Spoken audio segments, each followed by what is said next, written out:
சிறகடிக்க ஆசை சீரியலில் இனிய எபிசோடில் நம்ம மீனா சமைச்சு முடித்ததுக்கப்புறம் எல்லாருமே சாப்பிட வாங்க அப்படின்னு சொல்லி கூப்பிடுறாங்க. ஆனால் விஜயா மட்டும் இல்லை எனக்கு சாப்பாடு வேணாம், நான் என் பையனை பார்க்காம சாப்பிட மாட்டேன், அவன் எப்போ வீட்டுக்கு வரானோ அப்போ தான் சாப்பிடுவேன் அப்படின்னு அடம்பிடிக்க ஆரம்பிச்சிடுறாங்க. அதே டைமில் பார்த்திங்கன்னா ரோகிணியும் அவங்க அத்தைக்கு சப்போர்ட்டாக நாங்களும் சாப்பிட மாட்டோம் அப்படின்னு பார்த்திங்கன்னா மனோஜும் நானும் சாப்பிட மாட்டோம் அப்படின்னு ரோகிணி சொல்கிறாங்க.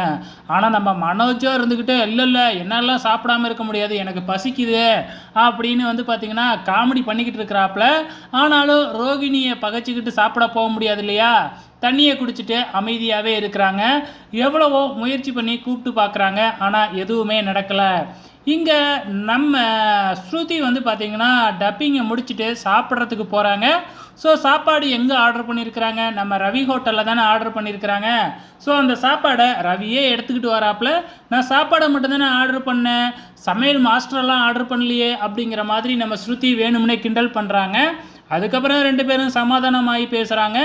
அப்புறம் பார்த்திங்கன்னா முத்து என்னை மீட் பண்ணா அப்படிங்கிற விஷயத்தையும் சொல்கிறாங்க. அதே மாதிரி ஸ்ருதியும் என்னைய மீனா மீட் பண்ணாங்க அப்படின்னு நடந்த விஷயத்த சொல்கிறாங்க.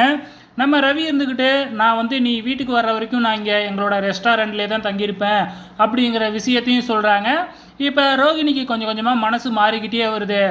இங்கே விஜயா சாப்பிடாம அப்படியே வெயிட் பண்ணிக்கிட்டு இருக்காங்க இல்லையா, அதுக்காக நம்ம முத்து சூப்பராக ஒரு ஐடியா பண்ணுறாப்புல, போயிட்டு ஒரு பக்கெட் பிரியாணி ஆர்டர் பண்ணி வாங்கிக்கிட்டு டேபிளில் விரித்து போட்டு அப்படியே சாப்பாட்டை அப்படியே இலையில கொட்டிக்கிட்டு இருக்கிறாங்க.